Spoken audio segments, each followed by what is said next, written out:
Hi every one. അപ്പം നമ്മൾ ഇന്നൊരു പുതിയൊരു സെഷൻ സ്റ്റാർട്ട് ചെയ്യാണ്. അപ്പം നമ്മൾ ഫസ്റ്റ് നോക്കാനായിട്ട് പോകുന്നത് നമ്മുടെ പൊളിറ്റിക്കൽ സയൻസിലെ നമ്മുടെ പ്ലേറ്റോ എന്ന് പറയുന്നത് നമ്മുടെ പൊളിറ്റിക്കൽ തോട്ടിൻ്റെ അകത്ത് വരുന്ന വെസ്റ്റേൺ പൊളിറ്റിക്കൽ തോട്ടിലെ വൺ ഓഫ് ദ മോസ്റ്റ് ഇമ്പോർട്ടൻറ്റും ഏത് തരം എക്സാമിനും ഇപ്പോൾ കേരള സെറ്റ് ആയാലും UGC നെറ്റ് ആയാലും ഏറ്റവും കൂടുതൽ ക്വസ്റ്റ്യൻ ചോദിക്കുന്ന ഏരിയ ആയ പ്ലേറ്റോനെ കുറിച്ചിട്ടുള്ള ഡീറ്റെയിൽഡ് ആയിട്ടുള്ള കാര്യമാണ് നമ്മൾ അപ്പോൾ ഇന്നത്തെ ഒരു ക്ലാസ്സിൽ നമ്മൾ നോക്കാനായിട്ട് പോകുന്നത്. അപ്പം ശ്രദ്ധിക്കേണ്ട ഒരു കാര്യം, നിങ്ങൾ ഒരു ഇതുപോലെ സ്കിപ്പ് ചെയ്യാനായിട്ട് പാടില്ല. ഇതെല്ലാ ഏരിയാസും ഭയങ്കര ഇമ്പോർട്ടൻ്റ് ആണ്. എല്ലാ വട്ടവും ആവർത്തിച്ച് ചോദിക്കുന്ന ഏരിയാസ് ആണ് നമ്മൾ ഇതിൻ്റെ അകത്തേക്ക് ഉൾപ്പെടുത്തിയിരിക്കുന്നത്. ഓക്കെ, സോ നമുക്ക് നമ്മുടെ ക്ലാസ്സിലേക്ക് കടക്കാം. പ്ലേറ്റോ എന്ന് പറയുന്ന വ്യക്തി നമ്മുടെ സോക്രട്ടീസിന്റെ ശിഷ്യനായിരുന്നു. അതായത് സോക്രട്ടീസിനുള്ള ശിഷ്യന്മാരിലെ one of the most efficient ആയിട്ടുള്ള ഒരു ശിഷ്യനായിരുന്നു ആരെന്ന് പറയുന്നത് പ്ലേറ്റോ എന്ന് പറയുന്ന വ്യക്തി. ഇനി പ്ലേറ്റോ ജനിച്ചത് ബോൺ ഇൻ 427 ഇൻ ഏതൻസിലാണ് അദ്ദേഹം ജനിച്ചത്. അത് മാത്രമല്ല നമ്മുടെ ഗ്രീക്ക് ഫിലോസഫിയുടെ മേജർ ആയിട്ടുള്ള ഫൗണ്ടേഷൻ ലേ ചെയ്ത വ്യക്തിയും ആര് തന്നെയാണ്? പ്ലേറ്റോ ആണ്. അദ്ദേഹത്തിനെ നമ്മൾ വിശേഷിപ്പിക്കുന്നത് ഫൗണ്ടർ ഓഫ് ഫിലോസഫിക്കൽ ഐഡിയലിസം എന്നാണ് വിളിക്കുന്നത്. ഐഡിയലിസം എന്ന് പറയുന്നത് ഭയങ്കര ഇമ്പോർട്ടന്റ് ആണ്. കാരണം നമ്മളിപ്പോൾ അരിസ്റ്റോട്ടലിനെയും അതുപോലെ തന്നെ പ്ലേറ്റോനെയൊക്കെ നമ്മൾ ഡിഫറൻഷിയേറ്റ് ചെയ്യുമ്പോൾ ഈ പറയുന്ന ഐഡിയലിസവും റിയലിസവും ആണ്. നമ്മൾ നെക്സ്റ്റ് ക്ലാസ്സിൽ നമ്മൾ അരിസ്റ്റോട്ടിൽ നോക്കുമ്പോൾ നമുക്ക് ഡീറ്റെയിൽ ആയിട്ട് നോക്കാം. അപ്പം ഐഡിയലിസം പറയുന്നത് ആരാണ്? നമ്മുടെ പ്ലേറ്റോയും. അതേപോലെ റിയലിസം പറയുന്നത് ആരാണ്? അരിസ്റ്റോട്ടിലും ആണ്. അപ്പം ഐഡിയലിസത്തിന്റെ പിതാവ് അല്ലെങ്കിൽ ഐഡിയലിസത്തിന്റെ ഫൗണ്ടർ എന്ന് നമ്മൾ വിശേഷിപ്പിക്കുന്നത് ആരെയാണ്? നമ്മുടെ പ്ലേറ്റോനെയാണ് നമ്മൾ വിശേഷിപ്പിക്കുന്നത്. അടുത്തതെന്ന് പറഞ്ഞാൽ അദ്ദേഹത്തിന്റെ ഒരു നമ്മൾ മെയിൻ ആയിട്ടുള്ള ബുക്സ് നമ്മൾ ഇനി വരും ഇതിൽ നോക്കും. പക്ഷേ കുറച്ച് ബുക്സ് ഉണ്ട്. ഇത് ഞങ്ങൾ ജസ്റ്റ് ഒന്ന് നോക്കി വെച്ചേക്കണം. ഇപ്പൊ സിമ്പോസിയം എന്ന് പറയുന്നത്, അപ്പോളജി എന്ന് പറയുന്നത്, ഈ പറയുന്ന ഒരു 6 എണ്ണം എന്ന് പറയുന്നത് പ്ലേറ്റോയിന്റെ കുറച്ച് വർക്ക്സ് ആണ്. അപ്പം ഇത് ജസ്റ്റ് നിങ്ങൾ എന്തൊക്കെയാണെന്നുള്ളത് ജസ്റ്റ് നിങ്ങളൊന്ന് നോക്കി വെക്കുക. വേണമെങ്കിൽ നമുക്ക് ഈ പറയുന്ന സെറ്റിനും നെറ്റിനും ഒക്കെ നമുക്ക് വേണമെങ്കിൽ നമുക്ക് വിച്ച് അമംഗ് ദ ഫോളോയിങ് എന്നൊക്കെ പറഞ്ഞ് നമ്മളോട് ചോദിക്കാൻ പറ്റുന്ന ഒരു കുറച്ച് ടോപ്പിക് ബുക്സ് ആണ് ഈ പറഞ്ഞ സിമ്പോസിയം, അപ്പോളജി പോലെയുള്ള കാര്യങ്ങളൊക്കെ കേട്ടോ. ഇനി അടുത്ത നമ്മുടെ ഏരിയ പ്ലേറ്റോനെ കുറിച്ചുള്ള ഏരിയ എന്ന് പറയുന്നത് നമ്മൾ ഈ പ്ലേറ്റോയിന്റെ ഇൻഫ്ലുവൻസ് അല്ലെങ്കിൽ ആരൊക്കെയാണ് എന്തൊക്കെ ഇൻസിഡൻസ് ആണ് പ്ലേറ്റോയിൽ അദ്ദേഹത്തിന്റെ തിയറി അല്ലെങ്കിൽ അദ്ദേഹത്തിന്റെ ഒരു തോട്ട് അദ്ദേഹത്തിനെ ലേ ഡൗൺ ചെയ്യാനായിട്ട് ഇൻഫ്ലുവൻസ് ആയതെന്നാണ് നമ്മൾ നോക്കുന്നത്. അപ്പൊ ഫസ്റ്റ് വൺ അല്ലെങ്കിൽ ദ മോസ്റ്റ് ഇമ്പോർട്ടന്റ് എന്ന് പറയുന്നത് അദ്ദേഹത്തിന്റെ കാലഘട്ടത്തുണ്ടായിരുന്ന സമയത്ത്, അതായത് അദ്ദേഹം ജീവിച്ചിരുന്ന സമയത്തിലെ ഏതൻസിന്റെ ഒരു കോണ്ടെക്സ്റ്റ് അല്ലെങ്കിൽ ആ ഒരു കാലത്തിലുണ്ടായ മാറ്റങ്ങളൊക്കെ അദ്ദേഹത്തിന് ഇൻഫ്ലുവൻസ് ചെയ്തിട്ടുണ്ടായിരുന്നു. കാരണം ഏതൻസ് എന്ന് പറയുന്ന സ്ഥലം നമ്മൾ പെലോപ്ഷ്യൻ വാറിന്റെ അകത്ത് എന്തായിട്ടുണ്ടായിരുന്നു? ഡിഫീറ്റ് ആയിട്ടുണ്ടായിരുന്നു. അപ്പൊ അത് അദ്ദേഹത്തിന്റെ വർക്സിൽ കുറെ ഇൻഫ്ലുവൻസ് ചെയ്തിട്ടുണ്ടായിരുന്നു. അതുപോലെ തന്നെ നമ്മുടെ നമ്മുടെ മാത്സിലെ പൈതഗോറസിൽ നിന്നാണ് അദ്ദേഹം ട്രാൻസ്മിഗ്രേഷൻ ഓഫ് സോൾ എന്ന് പറയുന്ന ഒരു അദ്ദേഹത്തിന്റെ ഒരു ഐഡിയ അദ്ദേഹം ഡിറൈവ് ചെയ്തത്. പിന്നെ പ്ലേറ്റോയ്ക്കും ഇതേപോലെ ജോമെട്രി എന്ന് പറയുന്ന ഒരു സബ്ജക്റ്റിൽ ഭയങ്കര താല്പര്യമുണ്ട്. അതും അദ്ദേഹം ഡിറൈവ് ചെയ്തത് ആരിൽ നിന്ന് തന്നെയാണ്? പൈതഗോറസിൽ നിന്ന് തന്നെയാണ് ഡിറൈവ് ചെയ്തിരിക്കുന്നത്. ഈ ട്രാൻസ്മിഗ്രേഷൻ ഓഫ് സോൾ എന്ന് പറയുന്നത് മിക്ക കോമ്പറ്റീറ്റീവ് എക്സാമിനും എപ്പോഴും ചോദിക്കുന്നതാണ്. പ്ലേറ്റോ ഈ പറയുന്നത് എവിടെ നിന്നുമാണ് എടുത്തിരിക്കുന്നത് അല്ലെങ്കിൽ ആരുടെ തിയറിയിൽ നിന്നുമാണ് ഇൻസ്പയർ ചെയ്തിട്ടുള്ളത് എന്നുള്ളത് മിക്ക എക്സാംസുകളിലും എപ്പോഴും ചോദിക്കുന്ന ഒരു ഇതാണ് കേട്ടോ. ഇനി അടുത്ത അദ്ദേഹം ഇൻഫ്ലുവൻസ് ചെയ്തിരിക്കുന്നത് നമ്മുടെ സോക്രട്ടീസ് ആണ് കേട്ടോ. അപ്പൊ നമ്മൾ നേരത്തെ പറഞ്ഞായിരുന്നു ഈ സോക്രട്ടീസ് എന്ന് പറയുന്നതിന് ആളുടെ ശിഷ്യനായിരുന്നു നമ്മുടെ പ്ലേറ്റോ എന്ന് പറയുന്നത് അല്ലെ. അപ്പൊ സോക്രട്ടീസ് ഒരു വലിയൊരു ഇമ്പാക്റ്റ് ആണ് ആരിൽ ഉണ്ടാക്കിയിരിക്കുന്നത്? പ്ലേറ്റോയിൽ ഉണ്ടാക്കിയിരിക്കുന്നത് കേട്ടോ. അപ്പം അദ്ദേഹം ഞാൻ നേരത്തെ പറഞ്ഞു ഈ സോക്രട്ടീസ് എന്ന് പറയുന്ന പ്ലേറ്റോ ശിഷ്യനായിരുന്നു. അതുപോലെ തന്നെ പ്ലേറ്റോ സോക്രട്ടീസിനാണ് നമ്മുടെ ഭൂമിയിലെ തന്നെ ദ വൈസസ്റ്റ് മാൻ ആയിട്ട് കരുതിയിരിക്കുന്നത് കേട്ടോ. Plato considered Socrates as the wisest man on the earth. ഈ എർത്തിൽ തന്നെ അല്ലെങ്കിൽ ഈ ഭൂമിയിൽ തന്നെ ദ മോസ്റ്റ് വൈസ് ആയിട്ടുള്ള ബുദ്ധിമാനായിട്ടുള്ള വ്യക്തിയായിട്ട് പ്ലേറ്റോ കരുതിയിരിക്കുന്നത് ആരെയാണ്? നമ്മുടെ സോക്രട്ടീസിനെയാണ്. അത് മാത്രമല്ല സോക്രട്ടീസിൽ നിന്ന് എന്തൊക്കെയാണ് കടമെടുത്തത് നമുക്ക് നോക്കാം. ഡയലക്റ്റിക്സ്, അതായത് നമ്മുടെ പ്ലേറ്റോയിന്റെ തിയറി ആയിട്ടുള്ള ഡയലക്റ്റിക്സ് ആണ് നമ്മൾ വരുന്നതിൽ നോക്കും. ഈ ഡയലക്റ്റിക്സ് അദ്ദേഹം കടമെടുത്തിരിക്കുന്നത് എവിടെ നിന്നാണ്? സോക്രട്ടീസിൽ നിന്നിന്റെ ഇത് തന്നെയാണ്.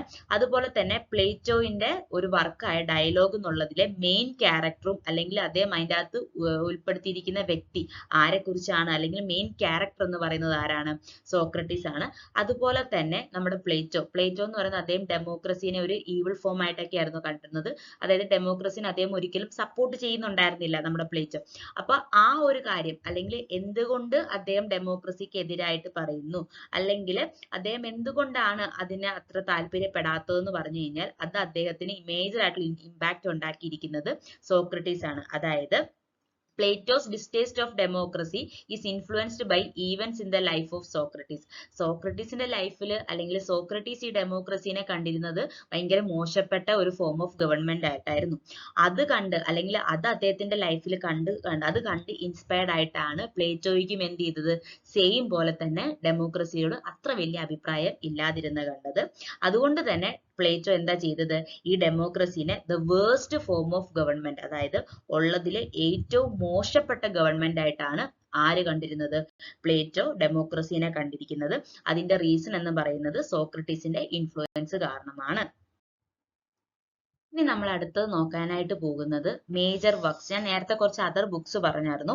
അപ്പൊ അതുപോലെ തന്നെ അതിൽ ഞാൻ പറഞ്ഞു വൺ വേർഡിനൊക്കെ വരുന്നുള്ളത്.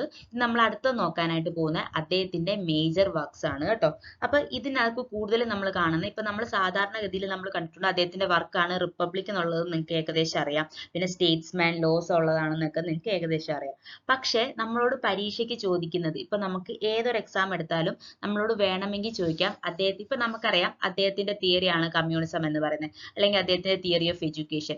അത് ഏത് ബുക്കിലാണെന്ന് വേണമെങ്കിൽ നമുക്ക് എന്ത് ചെയ്യാൻ പറ്റും, പരീക്ഷയ്ക്ക് ചോദിക്കാനായിട്ട് സാധിക്കും. അപ്പൊ നമ്മൾ ഈ പറയുന്ന നമ്മളിപ്പോ അദ്ദേഹത്തിന് മാത്രമല്ല ഏതൊരു തിങ്കർ എടുത്തു കഴിഞ്ഞാലും നമ്മൾ ആ ബുക്സ് നോക്കുന്നതിനൊപ്പം തന്നെ ആ ബുക്സിൽ പ്രതിപാദിച്ചിരിക്കുന്ന മെയിൻ ആയിട്ടുള്ള തിയറീസ് എന്തൊക്കെയാണ്, ഏതൊക്കെയാണ് പറഞ്ഞിരിക്കുന്നത് നമുക്ക് നോക്കാനായിട്ടുണ്ട്. So coming to our topic, ഇപ്പൊ പ്ലേറ്റോയുടെ മേജർ വർക്ക്സിലെ ഫസ്റ്റ് വൺ ആണ് റിപ്പബ്ലിക് എന്ന് പറയുന്നത്. നമുക്കറിയാം one of the masterpiece ആണെന്ന് പറയാം. ഏറ്റവും കൂടുതൽ, അല്ലെങ്കിൽ ഏറ്റവും പ്രാധാന്യം ഉള്ള അദ്ദേഹത്തിന്റെ ബുക്കുകളിലെ ഏറ്റവും ഫസ്റ്റ് പ്ലേസ് ഉള്ളത് നമ്മുടെ റിപ്പബ്ലിക്കിലാണ് കേട്ടോ. ഈ റിപ്പബ്ലിക് എന്ന് പറയുന്ന ബുക്കിലാണ് ഐഡിയൽ സ്റ്റേറ്റിനെ കുറിച്ച് അദ്ദേഹം പറഞ്ഞിരിക്കുന്നത്. അദ്ദേഹത്തിന്റെ theory of ideal state, theory of justice, theory of education, theory of communism, institution of philosophy, ഈ എല്ലാ കാര്യങ്ങളും പറഞ്ഞിരിക്കുന്നത് അദ്ദേഹത്തിന്റെ റിപ്പബ്ലിക് എന്ന് പറയുന്ന ബുക്കിലാണ്. നെക്സ്റ്റ് അദ്ദേഹത്തിന്റെ വർക്കായ സ്റ്റേറ്റ്സ്മാൻ 360 BC-യിലാണ് വന്നത്. അതിൻ്റെ അകത്താണ് നമ്മൾ നേരത്തെ പറഞ്ഞത് എന്താണ്, പ്ലേറ്റോയുടെ ആറ്റിറ്റ്യൂഡ് ടുവേർഡ്സ് ഡെമോക്രസി. അതായത് നമ്മൾ നേരത്തെ പറഞ്ഞു വേർസ്റ്റ് ഫോം ഓഫ് ഗവൺമെന്റ് ആയിട്ടാണ് ഡെമോക്രസിനെ കാണുന്നത് പ്ലേറ്റോ നമ്മൾ പറഞ്ഞു. അപ്പൊ അതിനെ കുറിച്ച് അദ്ദേഹം പറഞ്ഞിരിക്കുന്നത് ഈ പറയുന്ന സ്റ്റേറ്റ്സ്മാനിലാണ്.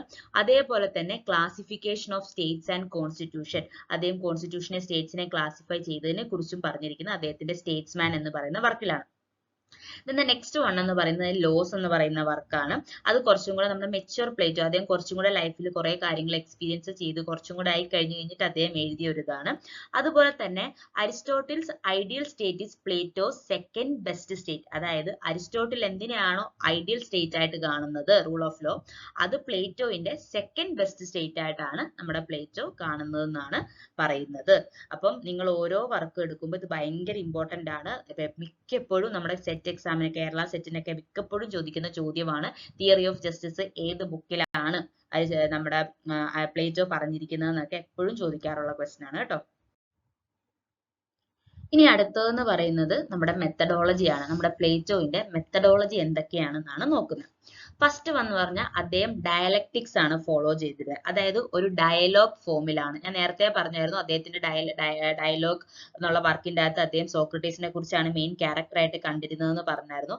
അപ്പൊ അദ്ദേഹം ഒരു ഡയലോഗ് ഫോമിലാണ് അദ്ദേഹം വർക്ക് ചെയ്തിരുന്നത്. അതേപോലെ തന്നെ അദ്ദേഹത്തിന്റെ മേജർ ആയിട്ടുള്ള ഒരു മെത്തഡോളജിയാണ് ഡിഡക്റ്റീവ്. ഡിഡക്റ്റീവ് എന്ന് പറഞ്ഞാൽ എന്താണ്, ജനറൽ ടു പർട്ടിക്കുലർ. അതായത് ഒരു ജനറൽ ആയിട്ടൊരു കാര്യം അദ്ദേഹം ജനറലൈസ് ചെയ്യുന്നു. പിന്നെ അതിൽ നിന്നാണ് അദ്ദേഹം എന്ത് ചെയ്യുന്നത്, ഒരു പർട്ടിക്കുലാരിറ്റി അല്ലെങ്കിൽ പർട്ടിക്കുലർ ആയിട്ടുള്ള കാര്യങ്ങൾ അദ്ദേഹം എടുക്കുന്നത്. അപ്പം അദ്ദേഹത്തിന്റെ മെയിൻ ആയിട്ടുള്ള ഇതാണ് ഡിഡക്റ്റീവ് എന്ന് പറയുന്നത്. തേർഡ് വൺ എന്ന് പറയുന്നത് വാട്ട് ഓട്ട് ടു ബി. അതായത് എങ്ങനെയായിരിക്കണം, എന്താണെന്നല്ല അദ്ദേഹം പറയുന്നത്. അദ്ദേഹം എന്താ പറയുന്നത്, വാട്ട് ഓട്ട് ടു ബി എന്നാണ് വിളിക്കുന്നത് കേട്ടോ. ഇവിടെയാണ് നമ്മൾ അദ്ദേഹത്തിന് ഐഡിയലിസ്റ്റ് അല്ലെങ്കിൽ നമ്മൾ നേരത്തെ പറഞ്ഞില്ലേ ഫൗണ്ടർ ഓഫ് ഐഡിയലിസം ആണെന്നൊക്കെ നമ്മൾ പറഞ്ഞില്ലേ, അത് നേരെ വന്ന് കണക്ട് ആവുന്നത് ഇവിടെയാണ് കേട്ടോ.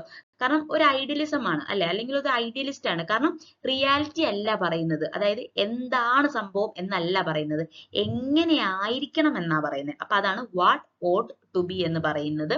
അതേപോലെ തന്നെ അദ്ദേഹം ഒരു റാഡിക്കൽ വ്യക്തിയും കൂടെ ആയിരുന്നു. ഇനി നമ്മൾ അടുത്തത് നോക്കാൻ പോകുന്നത് അദ്ദേഹത്തിന്റെ മേജർ ആയിട്ടുള്ള ഐഡിയാസ് ആണ് കേട്ടോ. നമ്മൾ നേരത്തെ പറഞ്ഞല്ലോ അദ്ദേഹത്തിന്റെ ഫിലോസഫീസും അദ്ദേഹത്തിന്റെ കാര്യങ്ങൾ എന്തൊക്കെയാണെന്നാണ് നമ്മൾ നോക്കുന്നത്. അദ്ദേഹത്തിന്റെ ഫസ്റ്റ് വൺ എന്ന് പറയുന്നത് തിയറി ഓഫ് ഐഡിയാസ് ആണ്. അതായത് അദ്ദേഹം ഐഡിയാസിനെ എങ്ങനെയാണ് പറയുന്നത്. ഐഡിയ എന്ന് പറയുന്നത് നമ്മൾ നേരത്തെ പറഞ്ഞു അദ്ദേഹം ഐഡിയലിസ്റ്റ് ആണ് നമ്മൾ പറഞ്ഞായിരുന്നു. അപ്പൊ ഇദ്ദേഹം കൂടുതലും പ്രാധാന്യമായിട്ട് പറയുന്നത് ഐഡിയ ഈസ് റിയൽ. അതായത് ഐഡിയ എന്ന് പറയുന്നത് ഒരു റിയൽ ആണ്, ഒരു പെർമനന്റ് ആണ്, ഒരു പെർഫെക്റ്റ് ആണ് നമ്മുടെ ഐഡിയാസ്. പക്ഷെ എന്താണ് ചേഞ്ച് ആയിക്കൊണ്ടിരിക്കുന്നത്?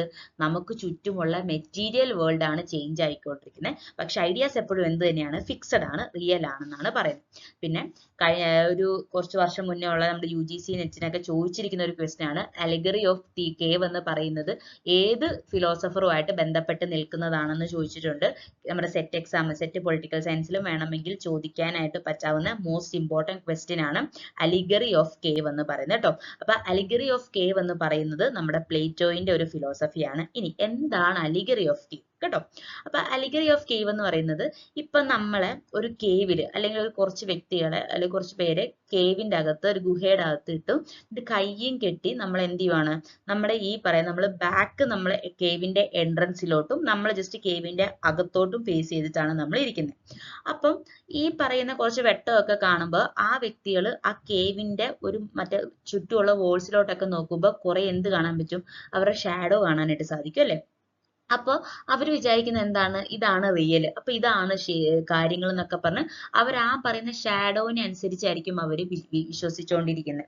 അങ്ങനെ പെട്ടെന്ന് അവരെ നമ്മൾ ഈ പറയുന്ന ചെയിൻസ്, അവരെ കൈവച്ച് കയ്യിൽ കെട്ടിയിരുന്ന ചെയിൻസ് ഒക്കെ റിമൂവ് ചെയ്തിട്ട് അവരെ നമ്മൾ ആ കേവിന്റെ പുറത്തേക്ക് വരുമ്പോഴാണ് അവർക്ക് മനസ്സിലാവുന്നത് ആ കണ്ടിരുന്ന ഷാഡോസ് എന്ന് പറയുന്നത് അതല്ല റിയൽ. ഇപ്പൊ ഞങ്ങൾ എന്താണോ കാണുന്നത് അതിനെയാണ് നമ്മൾ റിയൽ എന്ന് വിളിക്കുന്നത് എന്നാണ് പറയുന്നത് കേട്ടോ. അപ്പൊ അവർ ആ കേവിന്റെ അകത്ത് ഇരുന്ന് അവരുടെ കയ്യും കെട്ടി അവർക്ക് പുറത്തോട്ട് ഇറങ്ങാൻ പറ്റുന്നില്ല. അവർക്ക് ആകെ കാണാൻ പറ്റുന്ന ആ ഒരു ഷാഡോസ് മാത്രമായിരുന്നു. അപ്പൊ അവരെന്താ വിചാരിക്കുന്നത്? ആ ഷാഡോസ് ആണ് റിയൽ, അതാണ് യഥാർത്ഥമായിട്ടുള്ള കാര്യങ്ങൾ എന്ന് പറയുന്നു. വൺസ് അവരെ നമ്മൾ അതിന്റെ പുറത്തേക്ക് കൊണ്ടുവന്നു കഴിഞ്ഞപ്പോഴത്തേക്കും അവർക്ക് മനസ്സിലാവും എന്താണ് ഇതാണ് റിയൽ. ആ നമ്മൾ അകത്ത് കണ്ടിരുന്ന അല്ലെങ്കിൽ ആ കേവിന്റെ അകത്ത് നമ്മൾ ആ മതിൽ കണ്ടിരുന്നതൊക്കെ ജസ്റ്റ് എന്തായിരുന്നു? ഒരു ഷാഡോ മാത്രമാണെന്നാണ് മനസ്സിലാക്കുന്നത്. അതിനെയാണ് നമ്മൾ എന്തെന്ന് വിളിക്കുന്നത്? അലിഗറി ഓഫ് കേവ് എന്ന് പറയുന്നത്. ഇനി ഈ അലിഗറി ഓഫ് കേവ് ആരുമായിട്ട് അസോസിയേറ്റ് ചെയ്തതാണ്? നമ്മുടെ പ്ലേറ്റോവുമായിട്ട് അസോസിയേറ്റ് ചെയ്ത് നിൽക്കുന്ന ഐഡിയ ആണ്. നമ്മുടെ പ്ലേറ്റോന്റെ അടുത്തൊരു തിയറി എന്ന് പറയുന്നത് തിയറി ഓഫ് സോൾസ് അല്ലെങ്കിൽ മിത്ത് ഓഫ് മെറ്റൽസ് ആണ്. ഞാൻ നേരത്തെ പറഞ്ഞു പോയായിരുന്നു. അതായത് നമ്മൾ ട്രാൻസ്മിഗ്രേഷൻ ഓഫ് സോൾ എന്ന് പറയുന്ന അല്ലെങ്കിൽ ഈ പറയുന്ന തിയറി ഓഫ് സോൾസ് എന്ന് പറയുന്നത് പ്ലേറ്റോ ആരിൽ നിന്നാണ് ഇൻസ്പയർഡ് ആയത്? പൈതഗോറസിൽ നിന്നാണ് ഇൻസ്പയർ ആയത് നമ്മൾ പറഞ്ഞായിരുന്നു. അപ്പോൾ അതിന്റെ അടിസ്ഥാനത്തിൽ അല്ലെങ്കിൽ ഈ പറയുന്ന സോൾസിനെ മൂന്നായിട്ടാണ് നമ്മുടെ പ്ലേറ്റോ ഡിവൈഡ് ചെയ്ത് വെച്ചേക്കുന്നത്. ഫസ്റ്റ് വൺ എന്ന് പറയുന്നത് റീസൺ, ഏറ്റവും മുകളിൽ വരുന്നത് റീസൺ. ഇത് സെക്കൻഡ് വൺ എന്ന് പറയുന്ന കറേജ്, ഇതിന്റെ തേർഡ് വൺ എന്ന് പറയുന്നത് അപ്പറ്റൈറ്റ് ആണ് കേട്ടോ. അപ്പൊ ഇങ്ങനെ മൂന്നായിട്ട്, ഇപ്പൊ റീസൺ എന്ന് പറയുന്ന മാൻ ഓഫ് ഗോൾഡ്, കറേജ് എന്ന് പറഞ്ഞ മാൻ ഓഫ് സിൽവർ, അപ്പറ്റൈറ്റ് എന്ന് പറഞ്ഞ മാൻ ഓഫ് കോപ്പർ, ഇങ്ങനെ മൂന്നായിട്ടാണ് ഡിവൈഡ് ചെയ്യുന്നത്. അത് കൂടാതെ തന്നെ ഈ മൂന്ന് ക്ലാസിഫിക്കേഷനും അദ്ദേഹം സമൂഹത്തിലെ മൂന്ന് ക്ലാസസിനെയാണ് അദ്ദേഹം ഉദ്ദേശിച്ച് പറയുന്നത്. ഫോർ എക്സാമ്പിൾ റൂളിംഗ് ക്ലാസ് നമുക്കറിയാം, നമ്മുടെ രാജാക്കന്മാരും അങ്ങനെയുള്ള നമ്മുടെ ഭരിക്കുന്ന ആൾക്കാർ. ഈ റൂളിംഗ് ക്ലാസ്സിനെയാണ് അദ്ദേഹം എന്തെന്ന് പറയുന്നത്? റീസൺ. അതായത് നമുക്കറിയാം അവർ ഭരിക്കുമ്പോൾ അല്ലെങ്കിൽ അവര് നമ്മളെ അഡ്മിനിസ്റ്റർ ചെയ്യുമ്പോൾ അവർ കൂടുതലും അവർ ചിന്തിച്ചുകൊണ്ടാണ് കാര്യങ്ങൾ ചെയ്യുന്നത് അല്ലെ? അവർ വിസ്ഡം ഉപയോഗിക്കുന്നുണ്ട്. അപ്പൊ അതുകൊണ്ട് തന്നെ റൂളിംഗ് ക്ലാസ് ആണ് ഈ പറയുന്ന റീസൺ ആയിട്ടുള്ള സെക്ഷൻ, മാൻ ഓഫ് ഗോൾഡ് എന്ന് പറയുന്നത്. സെക്കൻഡ് സെക്ഷൻ കറേജ് എന്ന് പറയുന്ന സെക്ഷനെ സോൾജിയർ ക്ലാസ് ആയിട്ടാണ് പറയുന്നത്. സോൾജിയർ ക്ലാസ് നമുക്കറിയാം, ഇപ്പൊ ഈ പറയുന്ന സോൾജിയേഴ്സ് ആണ് അവർ ധൈര്യം കൂടുതലായിട്ട് യൂസ് ചെയ്യുന്നത് അല്ലെ? അവർക്ക് ഏറ്റവും കൂടുതൽ വേണ്ട കാര്യം ഈ പറയുന്ന ധൈര്യമാണ്. അപ്പൊ അവരാണ് മാൻ ഓഫ് സിൽവർ അല്ലെങ്കിൽ കറേജ് സെക്ഷൻ്റെ അകത്ത് വരുന്നത്. തേർഡ് വൺ എന്ന് പറഞ്ഞാൽ അപ്പറ്റൈറ്റ് ആണ്, മാൻ ഓഫ് കോപ്പർ. അതായത് നമ്മുടെ വർക്കിംഗ് ക്ലാസ്, നമ്മുടെ ഫാർമേഴ്സ്, ആർട്ടിസൻസ്, അങ്ങനെയുള്ള ആൾക്കാരൊക്കെ വരുന്നതാണ് ഈ പറഞ്ഞ അപ്പറ്റൈറ്റ് സെക്ഷൻ്റെ അകത്ത്. അപ്പൊ ഈ മൂന്ന് സോൾസിനെ അദ്ദേഹം എന്താ ചെയ്തിരിക്കുന്നത്? മൂന്ന് ടൈപ്പ് അല്ലെങ്കിൽ മൂന്ന് സെക്ഷൻസ് ഓഫ് ആൾക്കാരിൽ നിന്നാണ് അദ്ദേഹം എന്ത് ചെയ്തിരിക്കുന്നത്? ഡിവൈഡ് ചെയ്തിരിക്കുന്നത്. Is it clear? അപ്പൊ നമ്മുടെ അടുത്ത ഒരു തിയറി എന്ന് പറയുന്നത് തിയറി ഓഫ് ജസ്റ്റിസ് ആണ്. നമ്മുടെ പ്ലേറ്റോ ജസ്റ്റിസിനെ കുറിച്ചിട്ട് എന്താണ് പറയുന്നതെന്നാണ് പറയുന്നത്.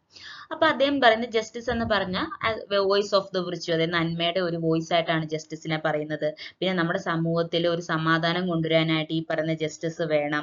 പിന്നെ അതേപോലെ തന്നെ നമ്മൾ നേരത്തെ 3 ക്ലാസ് പറഞ്ഞായിരുന്നു അല്ലെ? അതായത് നമ്മുടെ റൂളിംഗ് ക്ലാസ്, അതുപോലെ തന്നെ നമ്മുടെ സോൾജിയേഴ്സ്, അതുപോലെ തന്നെ വർക്കിംഗ് ക്ലാസ് എന്ന് 3 ക്ലാസ് പറഞ്ഞായിരുന്നു അല്ലെ? ഈ 3 ക്ലാസ്സും they should not interfere in the affairs of other class. അതായത് അവർ പരസ്പരം മറ്റുള്ള ക്ലാസ്സുകളുടെ കാര്യങ്ങളിൽ ഇടപെടരുത്. ഇപ്പൊ ഫോർ എക്സാമ്പിൾ നമ്മുടെ ഇപ്പൊ രാജാക്കന്മാര്, ഈ രാജാക്കന്മാരായിട്ട് അല്ലെങ്കിൽ നമ്മുടെ ഈ പറയുന്ന നമ്മുടെ റൂളിംഗ് ക്ലാസ്, ഈ റൂളിംഗ് ക്ലാസ് ഒരിക്കലും നേരെ പോയിട്ട് എന്ത് ചെയ്യരുത്, സോൾജേഴ്സിന്റെ കാര്യങ്ങൾ അല്ലെങ്കിൽ അവരെന്താ ചെയ്യുന്നത്, അവരെന്തൊക്കെ ചെയ്യുന്നു, അങ്ങനെയുള്ള കാര്യങ്ങൾ നോക്കരുത്. അവര് പോയി നേരെ തേർഡ് ക്ലാസ്സിൽ ഇടപെടരുത്. അങ്ങനെ ഇവര് 3 ക്ലാസ്സും പരസ്പരം അങ്ങോട്ടും ഇങ്ങോട്ടും എന്ത് ചെയ്യരുത്, മറ്റുള്ളവരുടെ കാര്യത്തിൽ ഇടപെടരുത്.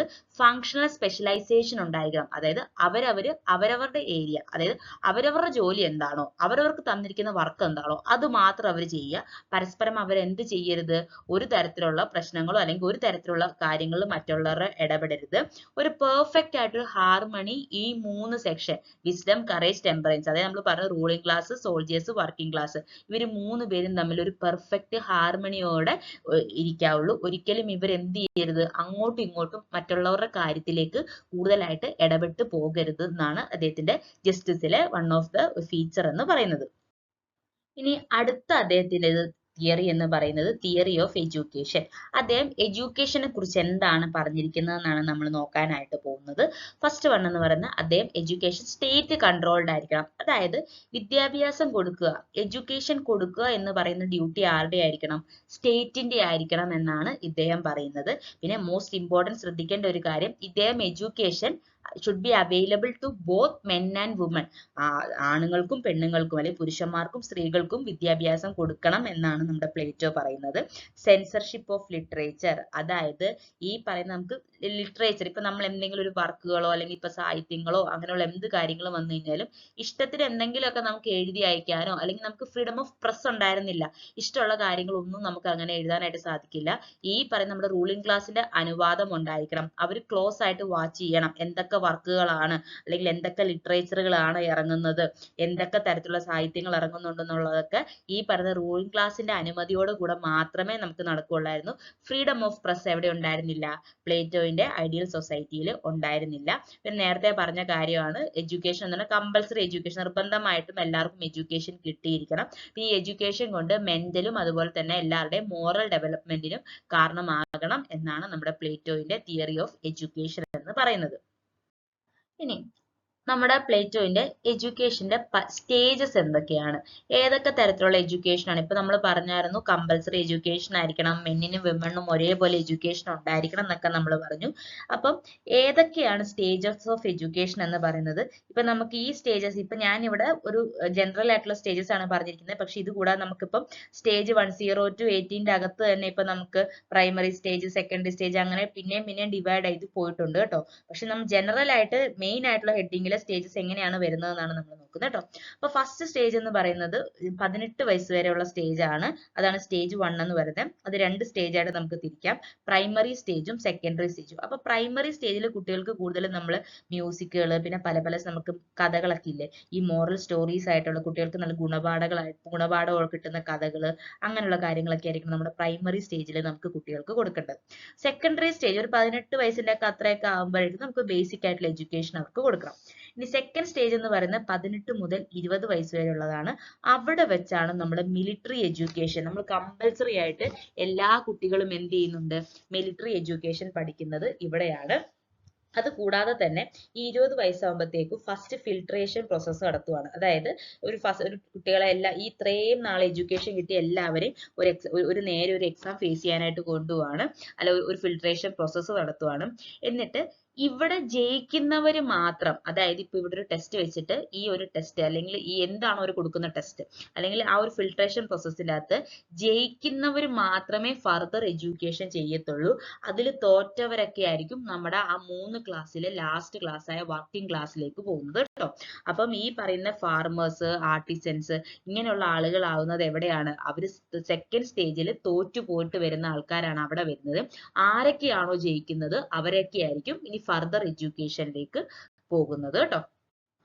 അപ്പൊ നമ്മളിപ്പം രണ്ട് സ്റ്റേജ് പറഞ്ഞു, സ്റ്റേജ് 1ഉം 2ഉം അല്ലെ. അപ്പൊ 20 വയസ്സിൻ്റെ ഒരു ഫിൽട്രേഷൻ പ്രോസസ്സ് നടക്കുന്നു പറഞ്ഞു. അതിൽ തോക്കുന്നവര് നമ്മൾ നേരെ പ്രൊഡ്യൂസർ ക്ലാസ് അല്ലെങ്കിൽ വർക്കിംഗ് ക്ലാസ്സിലേക്ക് പോകുന്നു. ബാക്കിയുള്ളവർ മാത്രമേ ഫർദർ എഡ്യൂക്കേഷൻ നടക്കുന്നുള്ളൂ. അങ്ങനെ അവർ പിന്നെയും പഠിക്കുന്നു. 20 മുതൽ 35 വയസ്സ് വരെ ഈ പറയുന്ന പിന്നെയും പഠിക്കുന്നു. 35 വയസ്സാവുമ്പോൾ അടുത്ത ഒരു ഫിൽറ്ററിംഗ് സ്റ്റേജ് വരികയാണ്. സെയിം പോലെ തന്നെ അടുത്തൊരു ഫിൽറ്ററിംഗ് പ്രോസസ്സ് നടക്കുകയാണ്. ഇതിൽ ജയിക്കുന്നവര് പിന്നെയും ഇവരെന്ത് ചെയ്യുന്നു, പഠിക്കുന്നു. ഇതിൽ തോറ്റവരാരാവുന്നു, നമ്മൾ നേരത്തെ വർക്കിംഗ് ക്ലാസ് ആണെന്ന് പറഞ്ഞായിരുന്നു അല്ലെ. അപ്പൊ ഈ ഒരു സ്റ്റേജിലേക്ക് വരുമ്പോൾ ഇവര് അതിന് മുകളിലുള്ള ഒട്ടുമുള്ള ക്ലാസ് ആരായിരുന്നു, സോൾജിയർ ക്ലാസ് ആണ് അല്ലെ.